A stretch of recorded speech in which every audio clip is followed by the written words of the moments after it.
Hello and welcome to NDTV. I am Aditya Kaul. Ever since America entered Venezuela and started a military operation, now there has been Greenland at the center of the storm, with the United States saying that this is their national security interest, that Greenland would be acquired, and perhaps the timeline is the next 2 months, and military is an option as well. On the other hand, Greenland has said that Trump should end his fantasy of acquiring or taking over Greenland. What does this mean about the strategic developments in this region? How will the Europe react? And how will the larger world look at this kind of an approach from United States? Joining us is Ambassador Freddy Svane, who is the former ambassador of Denmark to India. Thank you very much, Ambassador, for joining us here on NDTV. I want to begin by asking you your first reaction to the Greenland debate that has been underway for quite some time, but especially after the military operation in Venezuela and the president being literally abducted from there. Now the Greenland debate is raging. Almost every passing day there are statements coming in.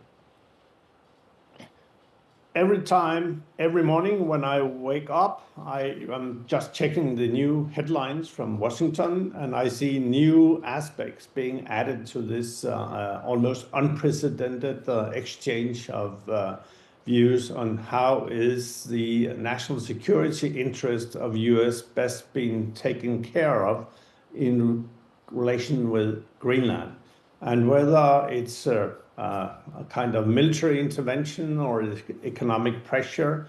Everything is on the table, and of course it has a huge impact on the discussions in Denmark, within the Kingdom of Denmark, but also in Europe. So every day, every hour will bring new aspects to this very unprecedented chain of events. Well, there was a statement, a joint statement that came in from President Macron of France, Chancellor Merz of Germany, Prime Minister Meloni of Italy, Prime Minister Tusk of Poland, Prime Minister Schanz of Spain, Prime Minister Starmer of the United Kingdom, and finally Prime Minister Frederiksen of Denmark. And I just want to point out to the last statement. It says Greenland belongs to its people.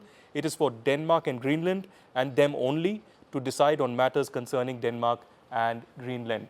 But will this actually happen? Because, you know, we have a kind of a new international world order after what happened in Venezuela. And it does seem that, you know, United States is acting in a different matter when it comes to Russia and Ukraine. But when it comes to own national security interest, Venezuela, Colombia, Cuba, it is ready to annex. I think you're right in what you're just saying. We have a new world order. We have a new, stronger political leader in U.S. And President Trump is pursuing whatever kind of interest he thinks is needed to protect and secure the national security interest of U.S., being it in Venezuela. That's the old Monroe Doctrine now at full display. U.S. wants kind of security in its neighborhood, and they are ready to do what they deem is necessary. When it comes to Greenland, of course, geographically speaking, if you see on a map where Greenland is placed, of course, it's a very, very important place security-wise for U.S. That's why they have a treaty with Denmark and Greenland later on in 1951, which allows the U.S. Military presence on the ground. So that's one part, of course, a legitimate security interest in the Arctic for U.S. The way in which they are displaying what kind of tools they have in their toolbox is, of course, unprecedented. The fact that the European leaders gather around Denmark and Greenland, I don't think that's something special. The alternative would have been extremely special if nobody were supporting Denmark and Greenland. Our Prime Minister has said repeatedly it's for the Greenlandic people to decide what kind of future they want. They can seek independence. They can stay within the Kingdom of Denmark. They can also go to U.S. if that's the will and the interest of the Greenlandic people. It goes without saying that for NATO, Greenland, through the Kingdom of Denmark, is part of NATO.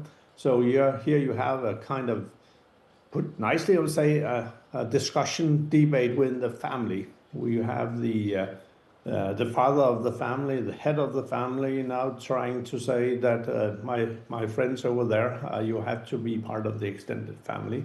So this kind of discussion is needed, I think, but also you have to be careful, and you have to be careful not to escalate.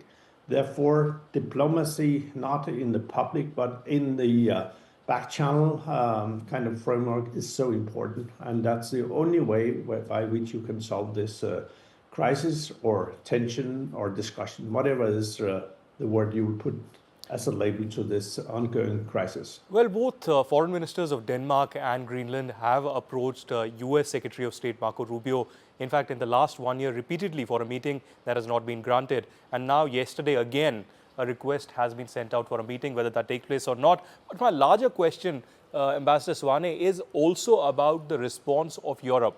How do you think, if at all, there is some kind of a kinetic measure? This time around in Venezuela, doesn't seem like that President Maduro was really prepared for the kind of action that really happened. Overnight, he was woken from sleep and literally abducted by the Apache helicopters and other helicopters of the US Delta Force. But this time around, if there is at all a kinetic military response, how do you think the Europe as a coalition will respond? How will the European Union respond? And secondly, do you think there will be an impact on the NATO that some of the European leaders are trying to suggest? First and foremost, I don't think that Denmark or Greenland, we are asleep. We are following this. We have been following that for a long, long time. But it goes without saying that you have to be prepared. And you need really to pursue the de-escalation and through back-channel diplomacy. That's it. But having said that, if this is continuing and we see an escalation, whoever is behind that, then it could endanger the future of NATO, because here you already have a kind of sign that the Europeans are gathering behind Denmark and Greenland in a kind of opposition to what we have heard from US. And US is part of NATO and of course the biggest player within NATO. So in that context, if you have this kind of tension growing and it will escalate, then in the longer run, it will have an impact on NATO. Is that a bad thing? Personally, and based on my experience, I don't think it's that bad in the sense that Europe, also given the Ukraine war, we have been neglecting the building up of our own European security, our own military structures and so forth. So if Europe, and that's also the wish of the US, if Europe would like really to become a player globally and geostrategically, of course we need to build up our own military preparedness and structures. So in that context, it's also kind of a wake-up call.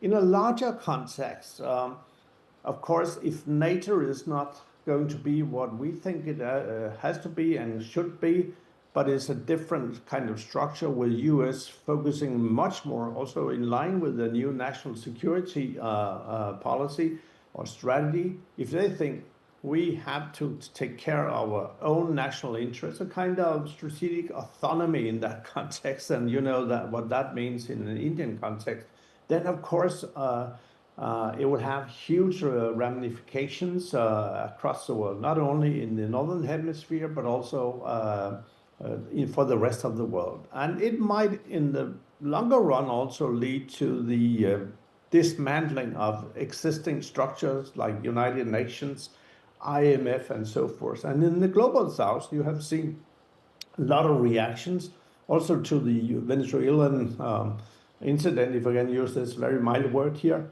but also our UN, the Security Council, IMF, and World Bank, are they really catered for the new world order and the ambitions and the need of the global south?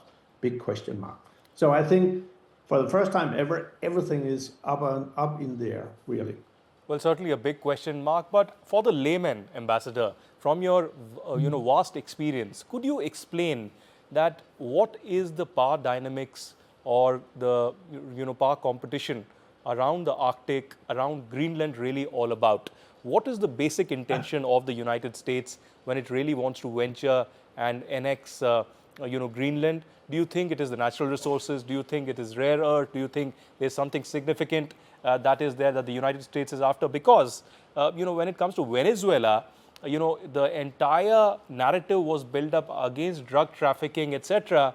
But it does seem that oil was the real reason, and Trump actually spoke in detail about it. What about Greenland? Everything, every aspect of what you are mentioning when it comes to Greenland will of course be in the play. It goes without saying. It starts with US saying that Arctic Greenland is so important for our national strategy. And just take a look on the map of Greenland and Arctic, and you see how huge and how strategically located Greenland will be and is in the coming years. And for a layman, don't enter into my backyard. My backyard is my backyard, and I want you to stay out of it. And therefore, Greenland in an US optic is our backyard.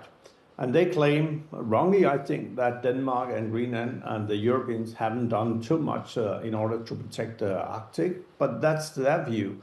So US is in a fierce competition with China, and they want to keep out China from Greenland, perhaps also Russia.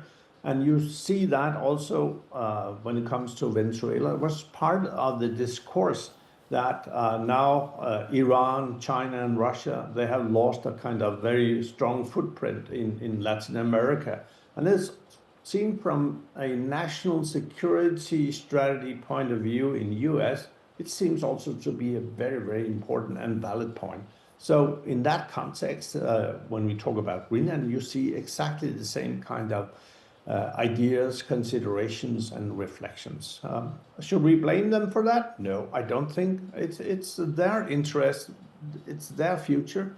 And of course, what can be done is really to seek dialogue and do not try to escalate. You need to de-escalate things. And I hope that would be what we are looking into in the coming days and years.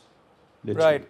Dialogue and diplomacy should be the way forward. That's what New Delhi also suggests, always, be the Russia-Ukraine war or any other conflict, really. But I want your opinion also, Ambassador Svane, also on the Venezuela issue. When you saw those images and news about the entire military operation, absolute resolve by the United States in Venezuela, the capture of the president, what was going through your mind, your initial impression? And secondly, also, I ask you this question because, many in the Europe have been silent, I would say, not really condemning this in as many words. The UK as well has not reacted as sharply as one would have expected, if a country really stands by democratic values and human rights, because, the Russia-Ukraine conflict has been underway. And the entire Europe has been banking on the premise that Russia has violated the sovereignty of Ukraine, and that's how the conflict has really begun. What does this say about the US approach in Venezuela now? I think the US decided that here was a person who did not enjoy any major support from the international community at large. And he was not an elected president. There was an election, there was a cheated election and so forth. So he had no legitimacy. So therefore, they decided to remove him. And of course, the drug issue was highlighted as one of the main reasons later on. And during the press conference, oil and resources were taken into the consideration as well. When I saw it, I felt it was like a game. I mean, a Hollywood drama or Netflix series where you see how fantastic military operations are being conducted. And I think the conclusion of all this is that US has a military power that is far better and cannot be measured with anyone else on this planet. And that will also lead them to the conclusion that we can do whatever we decide is important for us. And they did that, obviously. So it was like a game. Did I believe it? Could I switch it off? No, it just happened. They went in and they took out this president and his wife. That's unprecedented, obviously. The Europeans did not criticize Trump. They said we have to respect the international law, rules of or and all that, the principles, and they couldn't say less, I will say. But there is not a single person, according to my knowledge, at least from our part of the world, that mentioned Trump by name and criticized him. And therefore, I think implicitly it also signifies that on our side, the European side, there are considerations that the world order has changed. The tools that you can apply have been changed as well. So we are part of a new world order where power and power politics will have a much more significant role that we have been used to. So that will have an implication because if there are people who are banging for the future, even elected politicians, there might be some people considering, okay, this guy, this lady, whoever, might not be in our interest in the longer run. So I think the door has been opened, the key has been thrown away, and the door through which we enter a new room is unprecedented. We have never seen it before, and we don't know what will be the next. And perhaps that's also the issue. We don't have to know what's coming up. We might think something new will come up, but we don't know when, how, and if. Well, certainly we seem to be moving from shared values towards mutual interest, but also strategic autonomy. Every country is looking towards their own benefit. That's what Dr. S. Jaishankar, India's foreign minister, just spoke today, that every country seems to be interested about their own benefit, strategically or otherwise. But, when operations like Operation Sindoor and the wars like, with Pakistan happen, there is the entire world lecturing us without asking us about our opinion about their matters. But my question also is about the new international order set by Trump. Last year we saw throughout the year tariffs being discussed in detail. Tariffs really shaped the global economy in many ways. This year, are we going to look at rare earth minerals, oil, etc., setting a benchmark, and US continuously trying to set a benchmark when it comes to violating the international world order? How do you go to the magic wand and see what is inside Trump's brain? I think it's very difficult to open a brain of a person which has so high ambitions and believe in what he is doing. I think it's natural and so forth. But coming back to your question, strategic autonomy, my nation first, is so important. And I don't think that after COVID, and it already started during COVID, where despite structures, corporations in regions and so forth, we all decided at a national level to protect our population and our country. So that, I think, taught many politicians, leaders of governments and so forth, but also the corporates, that in order to protect our nation, big, small, medium-sized, we need to take care of our own national interests. So I'm not surprised. I will be a little bit nervous about where is the end to it. Is there any end to it? And obviously, President Trump has set a new record when it comes to moving the bar higher and higher. And if you define an issue, a person, or a region, or a country, or whatever, as a hardcore national security interest, then I don't see any constraints when you really would like to pursue and securing your own national interest. Right. I think, since we are speaking on an Indian news channel, I think it's important to keep in mind how well the strategic autonomy has really served a country and nation like India. Ambassador, that was going to be my last question, in fact. Sorry to interrupt you. I want to ask you about the tariff issue in context of India. US-India tariffs have been in the center of a major discussion. Trump has been speaking about it repeatedly. He has initially said that Modi is a very good man. He's very happy with me. Today, again, he spoke that Modi is not very happy with me because of the tariffs that India has to pay. But India economically has been doing very well. India is the fourth largest economy, perhaps in a few years will be the third largest economy in the world. There is a great number of countries who want to engage economically with India because of the massive talent pool here, large population, and a lot of experiments that happen out here that are very successful, from startup ecosystem to innovation, etc. So my question is, will the West embrace India's rise? Yes, of course. When I was the ambassador through 10 years in India, my only ambition was really to connect my country, my companies, being Denmark, and in a larger perspective, the Nordics, with India. I don't think there's any equation for growth, for a future, for a green transition without India being part of it. Therefore, with your 1.5 or how many billions you are at your end, it's so important that we see India as a partner, but we stop teaching and preaching, because this idea of we have the only solution to solve things, our democracy is the only thing that matters. There's a textbook, forget about that.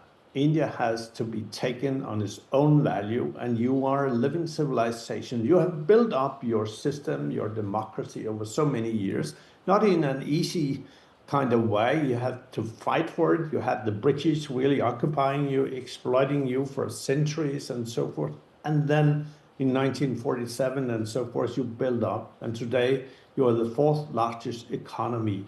And therefore, we have to come to India. We have to work with India. So you are right about it, but no future without India. That goes without saying. But your strength, Mr. Kaul, is the strategic autonomy, because that allows you and has allowed you really to define your own national interest, militarily, security policy-wise, economically, socially, culturally, and so forth. And that has left you with a strong, strong position. Right. And tariffs come, but you have been able to navigate. Of course, I know you have been impacted economically, the government sector, the SRIMs and all that. But India has such a strength that you can navigate. So you are far better off. And of course, Mr. Trump will use the tariff tool. He has used it against Europe. He is using it across the world. It might help, might threaten, might endanger relationships and so forth. But by the end, if you believe in strategic autonomy, you believe in your nation first, then you have to stick to what you deem is necessary for the economic, social development of your nation. And you have done that. Well, on that note, Ambassador Freddy Svane, thank you very much for joining us here on NDTV. Always a pleasure having you here. See you soon again, my friend. Dhanyavad. Dhanyavad. Thank you.